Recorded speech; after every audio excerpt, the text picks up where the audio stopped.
I could tell he didn't get it. Huh? I can tell he didn't get it.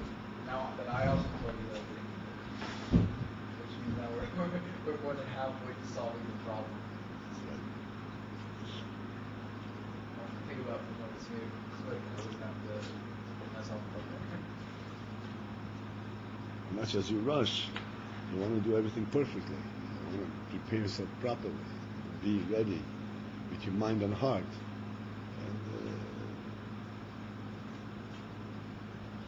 All right, gentlemen, we will start. This is 6 lines from the bottom on page 173.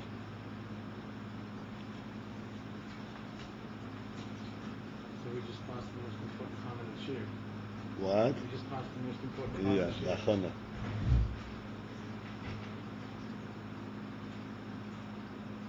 You know what the B'dicha said.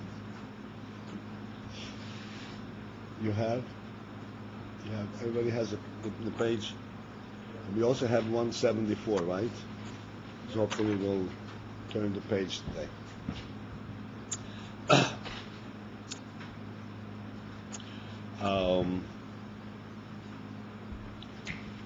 So we discussed relatively at length in the principle of midas of Abba and Yira, and how Abba and Yira are a reflection of different insights and different focuses of the mind. There's a focus of the mind that is bonus that results in Ahava, bringing close, and there is a focus that results in Yira, of standing aloof and standing away. Both are reflections of the truth of Elokus, but there's a difference in what the approach is and what aspect the emphasis is on. And from that comes the Abba V'yir. This is the way, so he gave the moshel in human terms, that a melech, for instance, because that the melech is aloof, he stands away, he's behind closed doors, he doesn't mix with the people, because he really cannot mix with the people, as we discussed. There is the sense of awe and respect.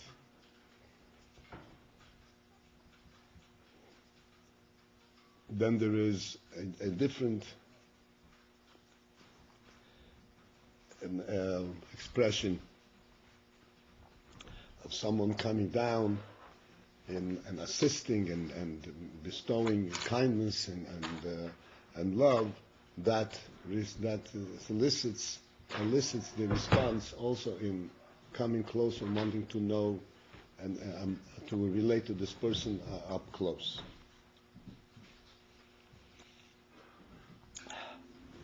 והדוגמה מכל זה יובן בעבודה האלוקית בנפש האדם.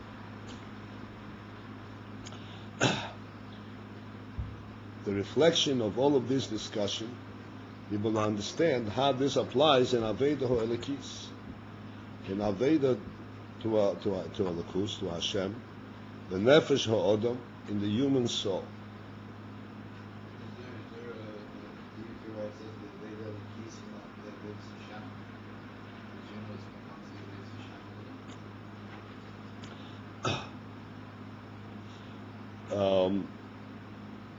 In general, the expression Aveda Ha'elokis means that the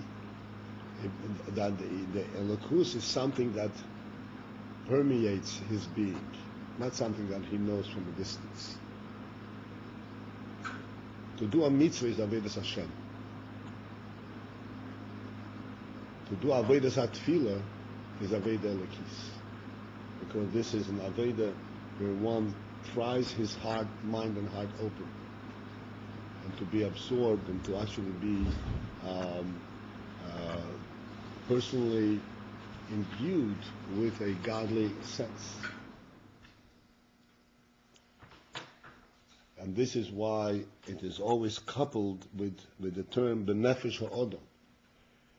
In the nefesh ha'odom, like we discussed the other day, which was a very important discussion, this is possible not with the hands, not with the mouth, not with anything. This is something which is we are capable of it. We have that capacity only because of the nefesh, because of the neshama quality, because of an inner quality of the intelligence and the emotions that we have, which are human and even in a certain level superhuman. This is why this avodah is possible. You can't do this avodah with Kabbalah Sel. This avodah means that you're opening up to be affected.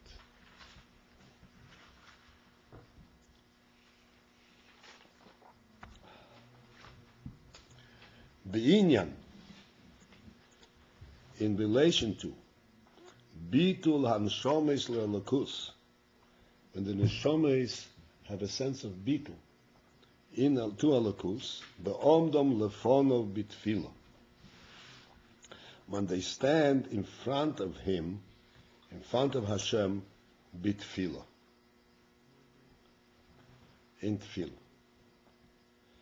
Now, as we will see, and as we already mentioned before, the principle of tefillah in this context does not only mean the request for one's needs, the pleading and praying for one's needs.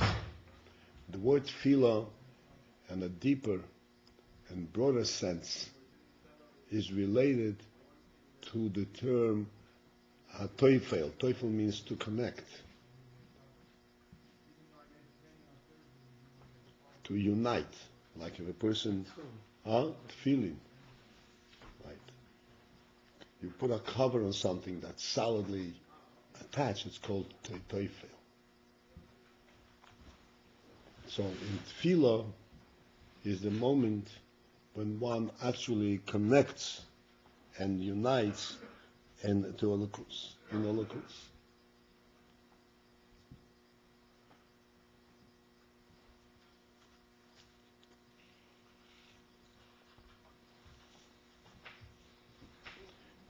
Like I mentioned before, you can do a mitzvah by merely knowing that there is a boss, that Hashem is a boss, and He gave us this command, and I'm obeying this command. And in that knowledge, there could be many ramifications, even if one simply recognizes that, God forbid, if he doesn't do it, he'll be punished. And he doesn't want to be punished. Entirely an external type of a connection. But tefillah in davening, the whole principle of real davening is when one, in truth, recognizes the godly presence in the world, the godly presence in his own life, and he focuses in on this and brings himself to actually, for a moment or for a longer moment, for a shorter moment, to recognize the actual presence and relate to it. Not for the purpose of controlling his stivus or being afraid of doing an Aveda, but just to connect to Elokus. This is called Aveda Halakis, where we have Elokus permeate one's whole being. Clearly, we have to understand that there are many, many different madrigas, and any drop of it is avoida. Any drop of it. So when we talk in terms of explaining it, we talk in a greater term, in a complete sense, so that we should be able to understand it and get a grasp on it. But really, any amount that a person's mind is open to recognize the reality of Elokus and to be connected to it, is Avodas Elikis. Is already a great step breaking out of the physical world, because the physical world conceals godliness completely. And the human being, because of his nefesh, is able to rise out of it. And even if he just has a little crack in that seal, and there's just a little cognizance of it, it is real avodah, and it is really a real, just like when the sunlight comes through a crack in the wall, it's real sunlight. It's not like a broad daylight when you have full view, but you know it's daytime. You know it's light. Like the expression, the light at the end of the tunnel. What's the point of the light at the end of the tunnel? I'm still in the tunnel, I'm still in the dark. But when you see that there is light at the end of the tunnel, then the darkness is no longer real darkness. You are in the darkness, but you know that's not real, that's only a temporary thing, that's not the reality. The reality is the light that's at the end of the tunnel.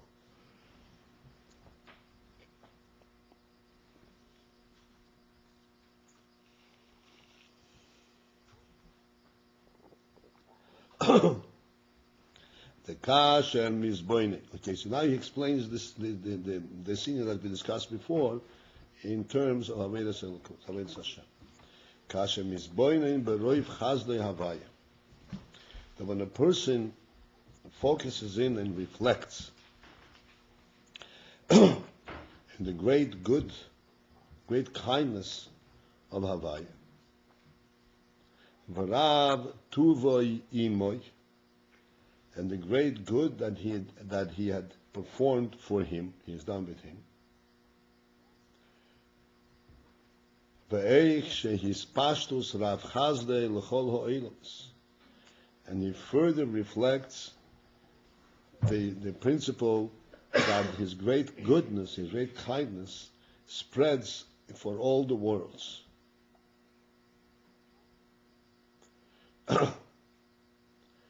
U'k'meisha kosov, as the Pasuk says, V'yatom mechaye es kulom, that you, Hashem, give life to all of them.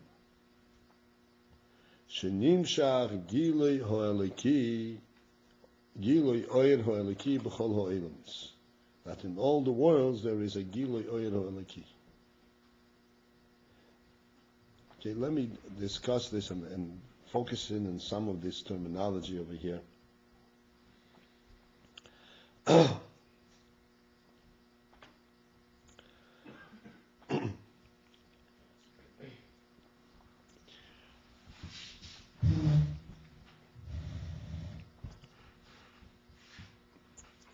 Roiv chazdei havaya v'rav tuva imei, the greatness of his kindness, the greatness of his goodness.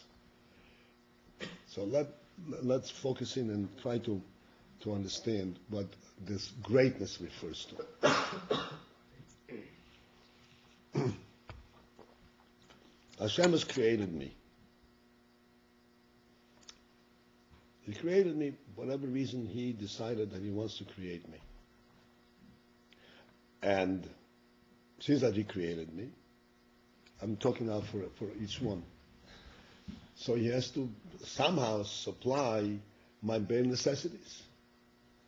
I need food, I need air, I need garments, I need warmth, whatever it is.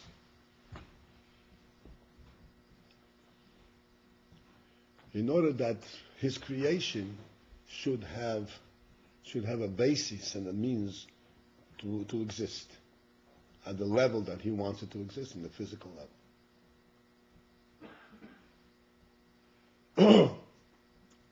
But then we have to go a little further and reflect what is in fact happening. Yes, indeed, Hashem supplies the needs. But how does he supply the needs? He supplies the needs in a manner what's called Rav Chazdei, Rav Tuvei. What does that mean? in a great manner, in a manner that you recognize that this is something more than just sustenance. For instance, a person needs air to breathe. A person can breathe through his nostrils by putting two pipes in his nostrils and having an oxygen tank and breathe. And he will be able to have the oxygen supply into his blood. But that's not the way we breathe. We breathe in a totally open and free manner that we sense wherever we turn, wherever I'll be, there's going to be a breath of air. Not only a breath of air, of fresh air. Wherever I'll turn, I'll have an abundance of this life-giving excitement.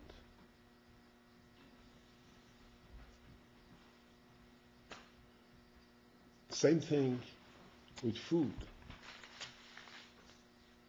You could eat, Navy rations or, capsules that give us all the vitamins that we need, and minerals and everything. No, that's not the way we eat. We eat luscious food. Food that gives us the sense not only sustenance, but the richness of experience. This is way beyond this supply of necessity. This is at Rav too. Everything that the Rebbe has given us not, it's clear that he is not giving us the necessities. He's giving us an environment in which we can live in a rich way without even being aware that these are necessities, because they're in abundance and they are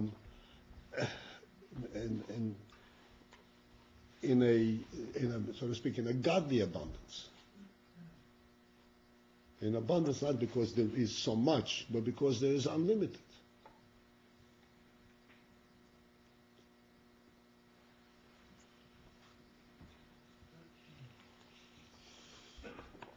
The richness and wealth of different tastes in food and different colors, which all have an effect on the person.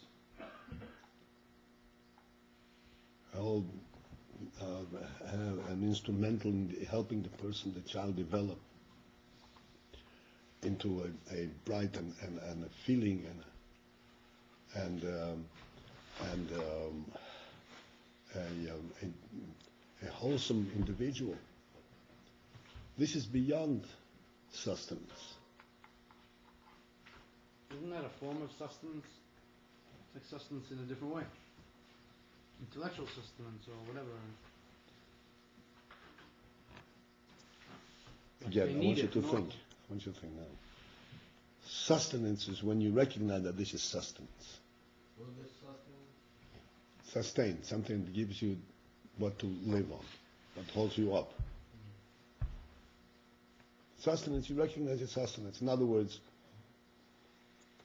I have this, and if I don't have this, the end of my life is right in front of my eyes. This means sustenance. We don't have that experience whatsoever. That's the pipes in the nostrils. That's the pipes in the nostrils.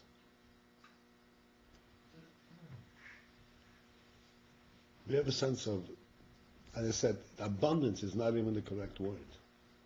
Because abundance means a lot. We have infinite, rive. We know, I can book a ticket, I want to go to Australia, I want to go to Honolulu, Honolulu, how do you know there is air over there? How are you going to be able to breathe? What do you mean? I never thought about it. But I want to go. That's where the Rebbe is going to support.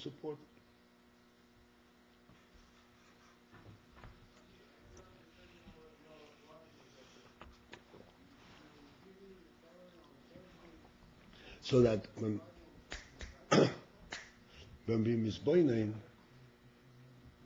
it is important for us to understand, the life, the godly presence that is with us all the time, and it is in fact manifest godly. Manifest means obviously godly, because this infinity is a godly thing. It's not something that is limited to what you need.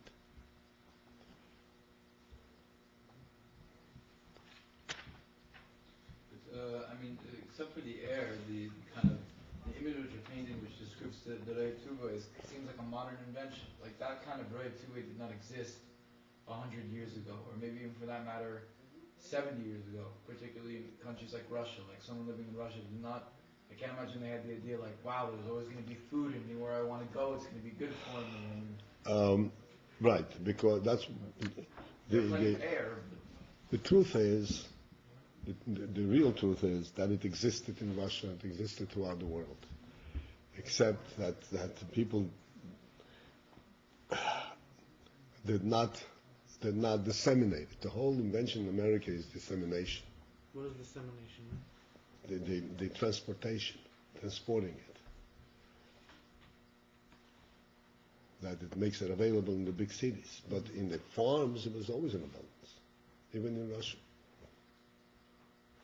Until the communists came, they destroyed everything. But that's a human invention. That's not God's fault.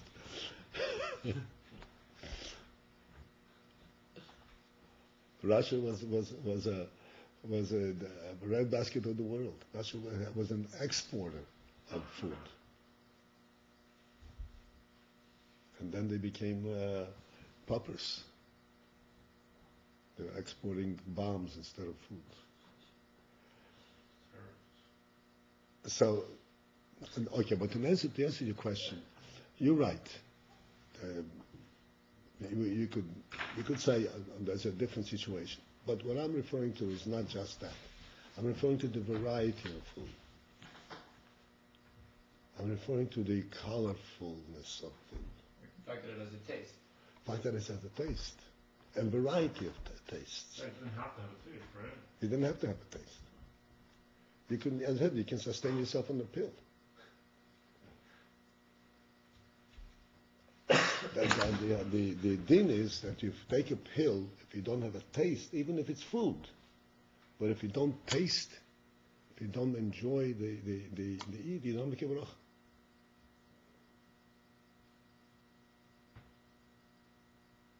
The bracha we make is because we experience God's goodness. So this is way beyond sustenance. You get the point? Sustenance. But then Upkeep. It refers to very much like corporeal, physical delights. We're not talking about spiritual things then. Of course we're talking about spiritual things, so that all is its source in spirituality, but really we're talking about the fact that a person gets to feel a person when he wakes up after sleeping a good night's sleep, he feels. The emphasis, I want to put the emphasis where it belongs. The emphasis is not in the fact that Hashem has given us so much good so we can eat. The emphasis is that Hashem has revealed Himself in such great goodness, so that we recognize His presence. So it is not an emphasis on the corporal. It's an emphasis on recognizing. This is where you recognize that this is a godly world. In this enormous, limitless variety. And it's all made specifically and purposefully for us, for the human being to appreciate and to experience. This is where you see that this is a godly world. So that would be the fact that through the multitude of abundance you can actually see godliness in the world. Yeah. This is His great goodness, that He made Himself known through this. Yeah. That itself, why does God come down and He wants to reveal Himself to us through our own means, through our own experience. Not overwhelm us. Listen, guys, I'm here, Experience me. Feel it. This is Rav Tule.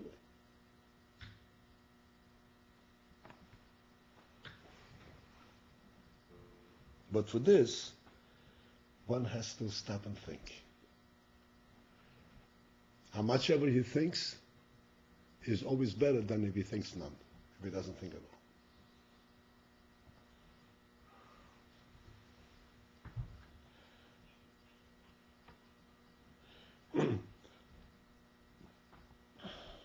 And this is what he says in the following lines, which I'm going to go quickly again, because now it becomes clear what he is saying. He's misboinen how the hispashtus of spreading forth of his great goodness, kindness to all the worlds. In all the worlds, there is the cognizance of Hashem's goodness, Hashem's presence. Okmei shekosu ve'ato mechaya es kulam. And what does the ato mechaya es kulam mean? What do these words mean, ato mechaya es kulam?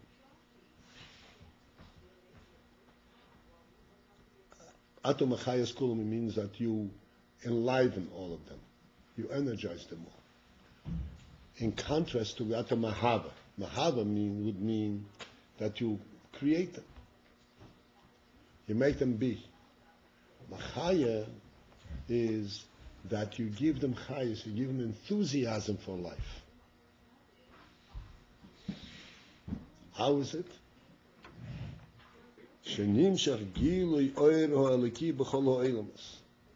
Because there is gilui oir eliki, there is a godly presence. This gives chayas to all the worlds. The godly presence, just like we've discussed before in our experience, the godly presence, this is what gives chayas, what makes life meaningful and enthusiasm, and gives enthusiasm to life. If life were just the fact that I'm alive, so to speak, in contrast to not being alive, there's no enthusiasm about it.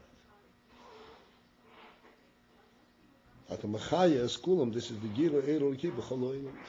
This is the recognition, the revelation of the godly presence in all the worlds.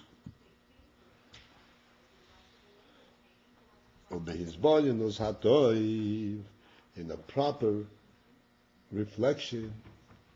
What is it, David?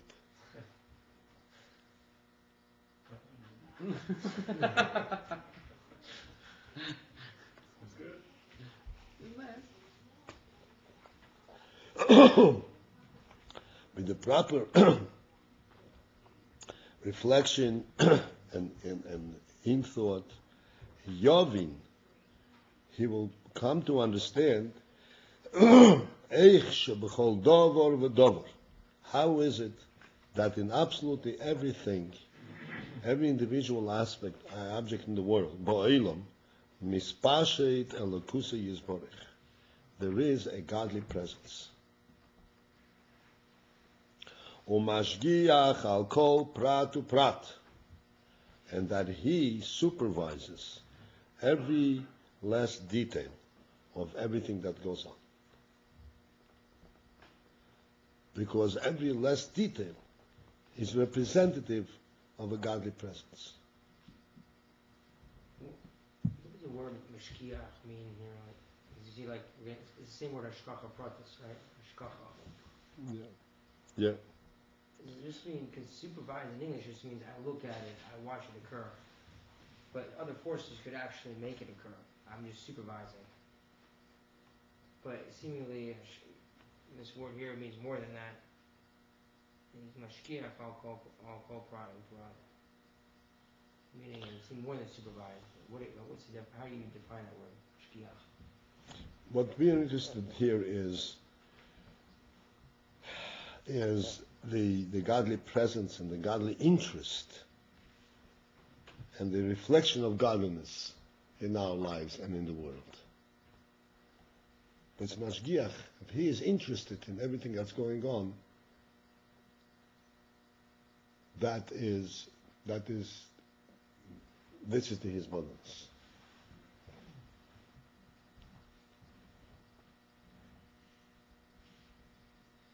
And everything that's going on has a godly quality to it.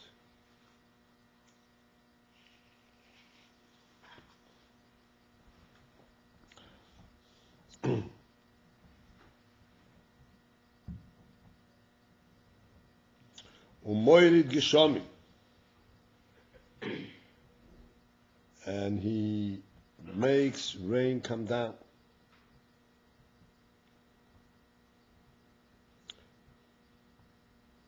Umatzmiach horim chotzir. And he causes the mountains to produce grass, utvues, and produce and peiros, and fruit.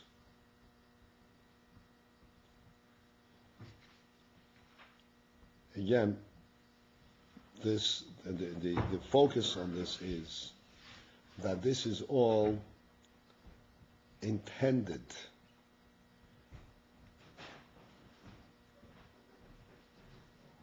What is intended? Intended with kavana. What's Masmiach Harim Chatzir? He makes mountains grow grass, chotzir, vegetation. In Kuchis Tefillah, it mentions the idea about thinking about certain concepts in Chassidus concerning the davening, the tefillah. So just taking this for instance, we discuss here this passage from Pesach Zimra. So does it mean to say that it's fit maybe on Shabbos, or it says the split into days, certain parts of tefillah, every day you do different parts of tefillah? Does it mean that when you come to this line, you should take a moment and you should think before you say this about what is the meaning of the chassidus of this line, or is it not? I couldn't understand exactly. I mean, it's kind of dark according to what we're talking about here, but just since we spoke about Mizbein and davening the other day, what kind of role does when you learn a particular thing? You learn a mimer about the Shema, you learn a mimer about the part of Ashrei, something like this. What role does what you learn in that mimer have to do concerning your thoughts during prayer? It's better just simply think about the meaning of the words. Right. We should think about the meaning of the words, but having previously reflected the implication and the significance of these words, then when you say these words, they have a much more powerful message. And that when you say these words, and you're standing in davening and you say these words, pronouncing these words with your mouth means that you're attesting to these words. So it has a very powerful effect.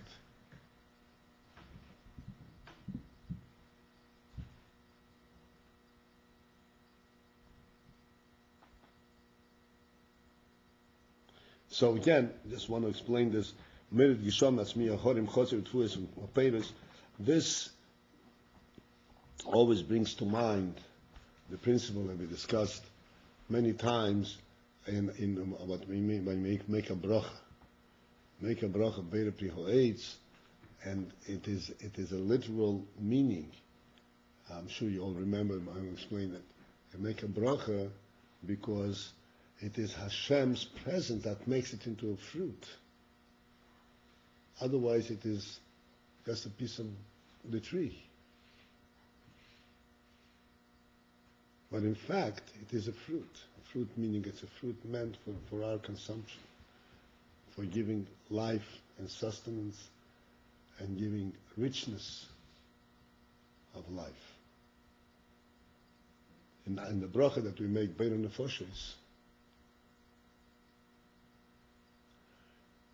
you say Beir Nefoshes Rabes v'Chesroinen, he creates many souls and all their needs.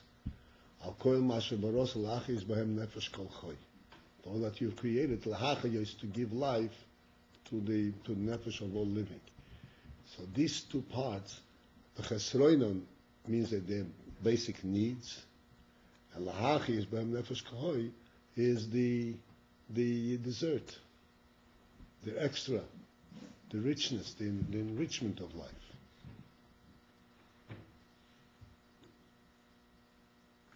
Which is all for the benefit of the human soul and the benefit of enriching a person's life and giving him the ability to, as we said before, to recognize a godly presence. I understand the first part, the chesreinon is the needs that a person has. Chesed means that which is missing. Uh-huh. And lahachayois, b'hem nefesh kocho, means to give life, to give excitement, enthusiasm. This is the extra. These are the, not the bare necessities, this is the extra, like we said, the taste, and the dessert, and so forth, which is a godly gift, and it's enriching a person's life.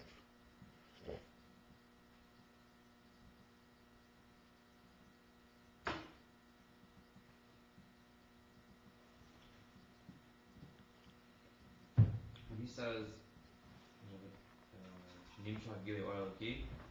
does that mean that the chayas comes from the fact that there is a gili or that you can observe or sign it? Yep. And in the context of what we just now discussed, when a person eats a fruit and it's tasty, but he relates simply to the physical taste, and he doesn't conceptualize that this is part of the richness of the world, part of a godly world, then the taste loses its value. The taste itself loses its significance.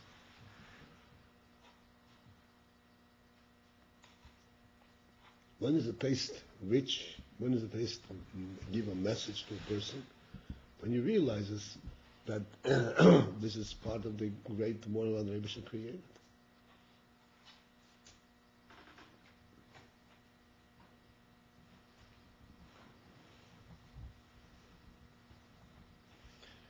There is a Feirish that explains, a reliable Feirish, one of the greats, that explains what was the debate between Hevel and Cain.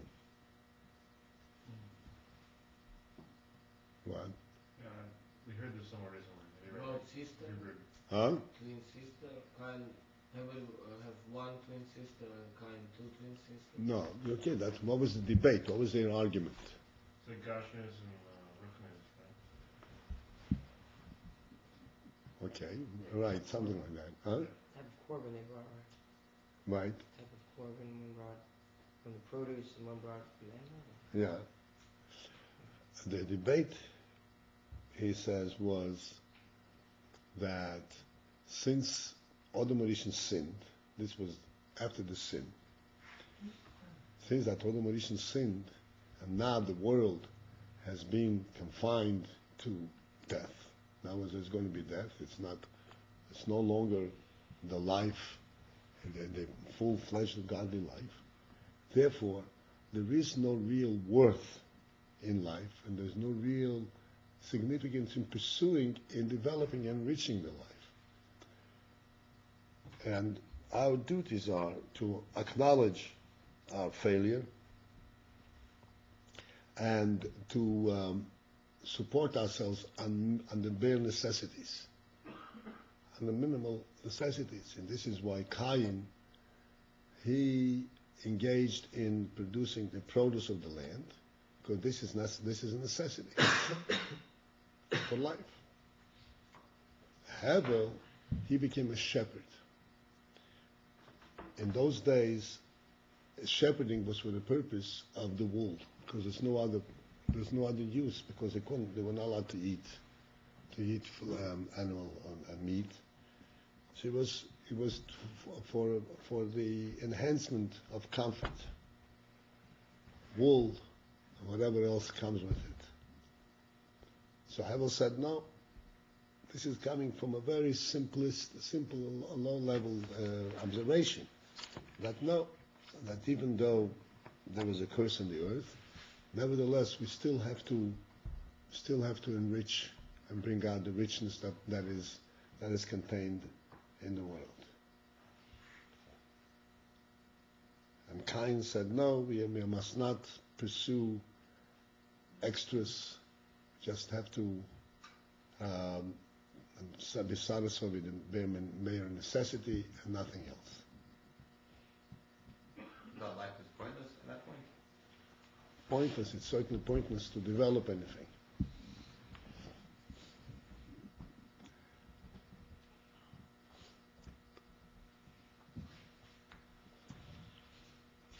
And as we know, that besides the fact that Cain's approach, Cain's view was clearly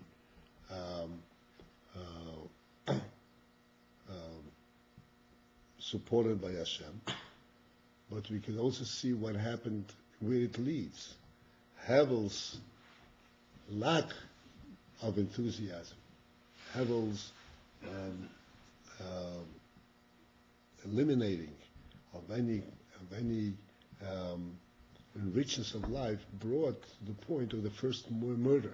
I thought you said it was the opposite. Not Hevel, Cain. Brought him to murder his brother. In other words,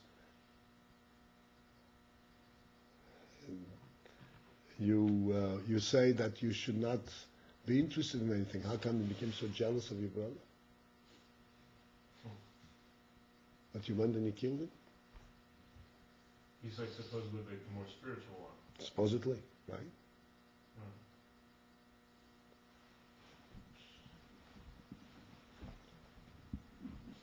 Pretty drastic. That's what happened.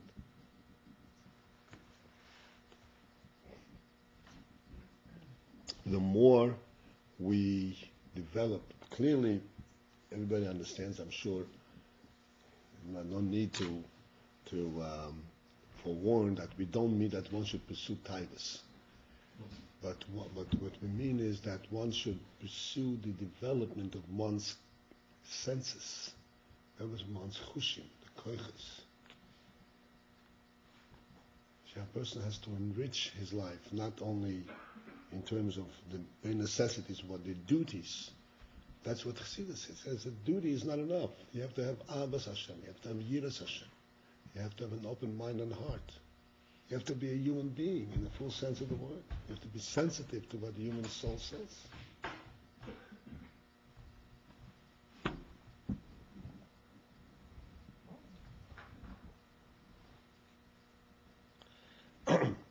And thus, Umerid Gishomim, Matzmiya Horim Chotzir, Tvuis Upeiris, V'hakoil Mikoyach Oir Ho'eliki. All of this is truly representative of the Oir Ho'eliki, Hashoifei Aboir.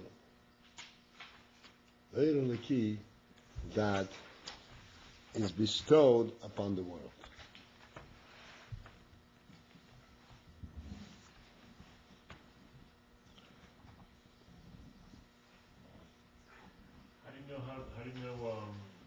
How do you know when the line is, like, to go, it's just like a really, I'm sorry, I'm not, No, obviously not the person typos, but we're supposed to What I said explore before. the fullness, the richness of life. what I said before, that the minute your emphasis is on the Gashmius, eventually you lose it. If you recognize, you make a bracha and you appreciate that there is richness, Hashem's richness in the world, then in the long run it serves to elevate you really, instead of dragging you down. You know what the Gemara says? A person sees a fruit and he doesn't eat it, he'll have to answer for it. What do you mean sees a fruit? You see a fruit, you have to eat it? That's what the Gemara says. If a person sees a fruit and he doesn't eat it, he'll have to answer for it. Okay? Now, we have to... This could not be quoted without our discussion here. You have to understand what that means. Doesn't mean that you have to become a glutton. No way. When one person sees a fruit and he sees that this is so to say, he sees the richness and the godliness that this represents, and he doesn't eat it, doesn't utilize for what it was meant, and it does not give God the acknowledgement and the recognition, and we have to answer for it. That's only if he sees the godliness. If only or the- if he sees it the way it's supposed to be seen. He sees it. In context of what we learn, you know what it means to see. But you can give an answer. You could say, I was saving it for him.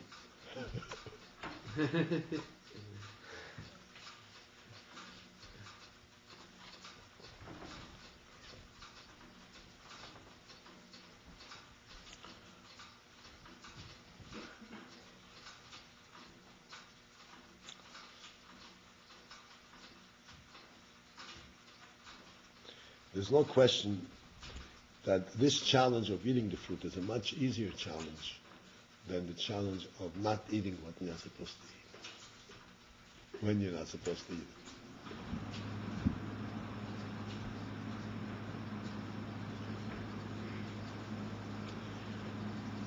ובפרט נשומת ישראל, you see, when one see this, you have a true perspective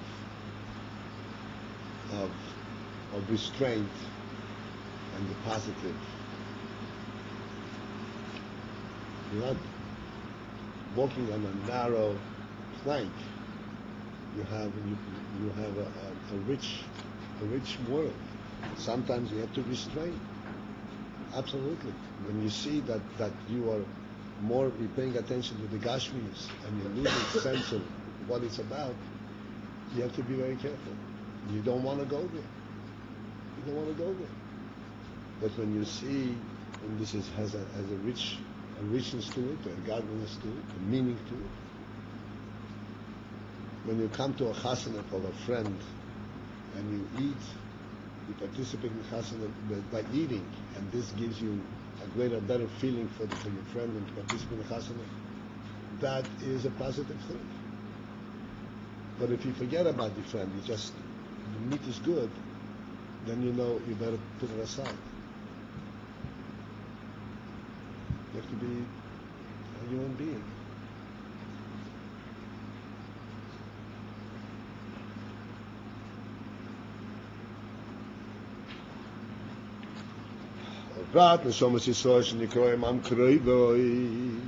And then, moreover, particularly, more than anything else, Neshamas Yisrael that are referred to Am Kroiva, the nation that he has drawn close.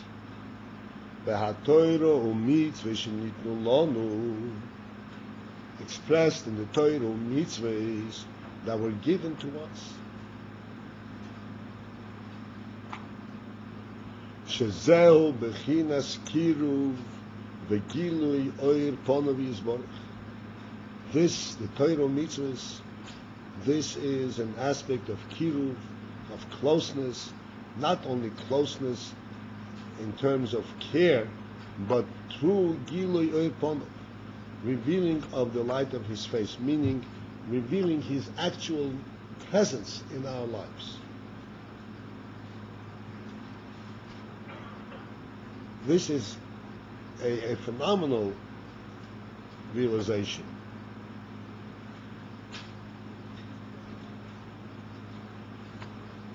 Contrary to what the Yetzer Hara will let us will give me a second.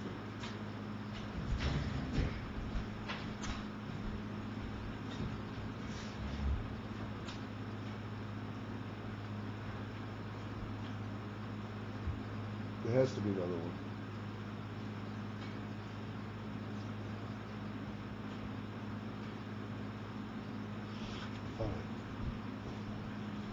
All right. No, there's not much time. Don't go looking for it. Okay. Oh, that's it? Okay. Contrary to what the Yetzer Hara, how the Yetzer Hara presents this thing, you were burdened with requests, with requirements. You have to do this, you have to do that, and you should not do this, you should not do that. You're constantly being restrained, and you're being restricted, and you're being burdened with positive commandments. This is besides being a very superficial view, it's a very unintelligent view. I don't want to use the word stupid, but that's what it is.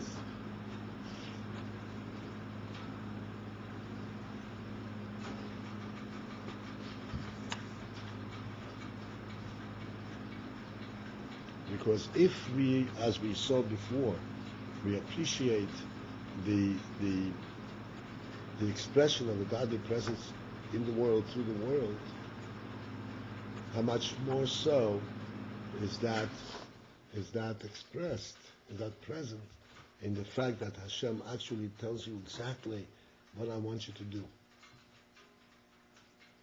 And He tells you what He wants you to do, not in terms of because you're going to damage my world, but in terms, this is how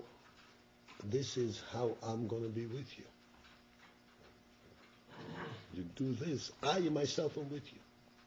Not that's richness and greatness, but I myself am with you. This is the Torah mitzvahs. And the concept of Hashem desiring to be with you to the point where He actually gives you specific instructions how that can be facilitated is overwhelming if one reflects on it.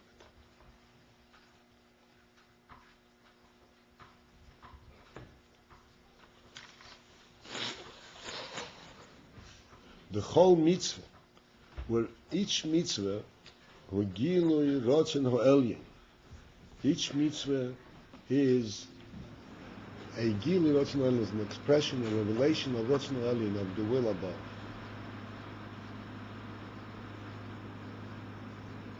Meaning to say, in these words, that a mitzvah is not merely an instruction that is defined at our level. You, at your level, should do things like this. A mitzvah goes all the way back to the highest source, to godliness itself.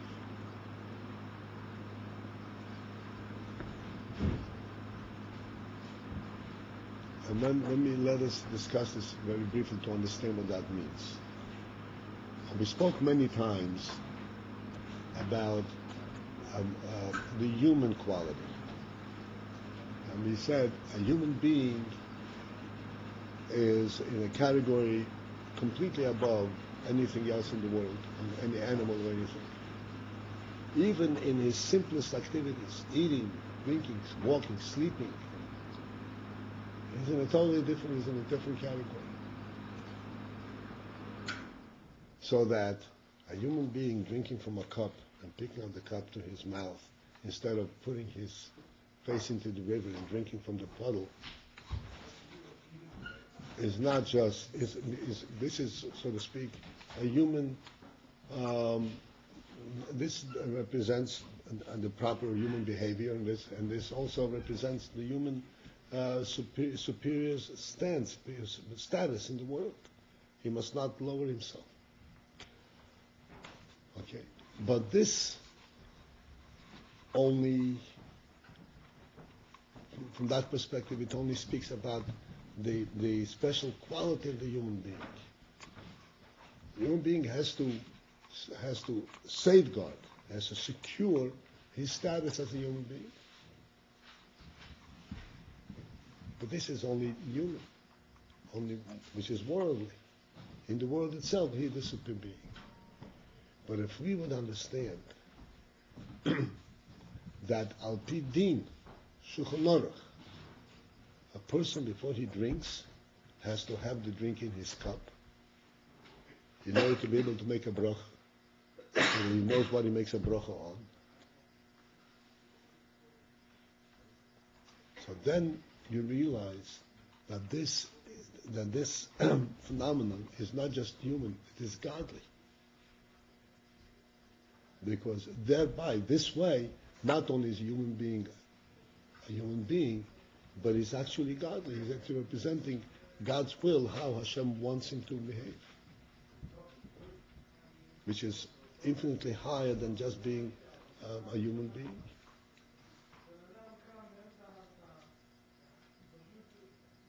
Even Lahav Lagoy is supposed to drink from a cup. But that's because it's humanly proper. But a Yid has to drink from a cup because he has to declare this as water that Hashem gave him to drink and make a bracha. And therefore he has Hashem's presence in the simplest of activities.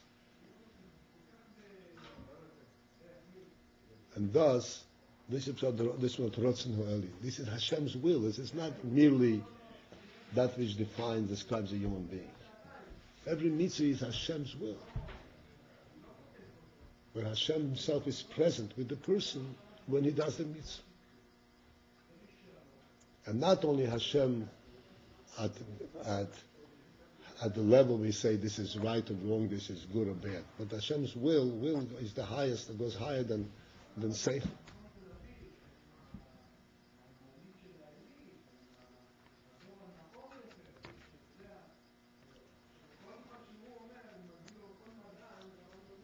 Okay? So, when a person reflects himself, that Hashem has actually bestowed us, the whole world, and then when we go beyond and the whole us, with the presence of His own will. Then he becomes clearly very warmed up and very desirous to be. It awakens all the deepest and the finest qualities in a person. At the minimum, he wants to live. Yeah, life is meaningful and rich. But that's not all. That's not all. He really wants to know more about the creation, about Hashem and everything.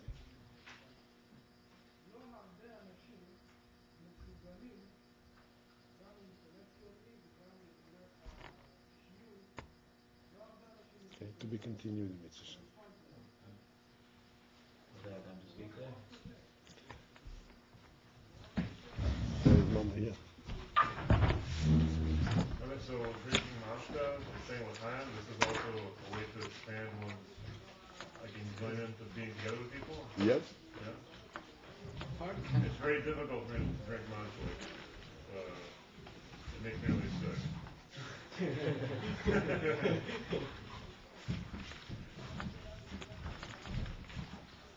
I don't know about that. It makes you sick. No,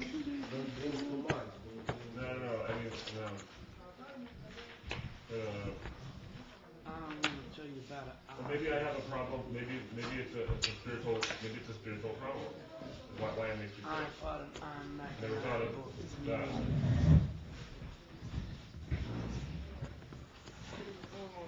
That's a separate question. I really didn't mean to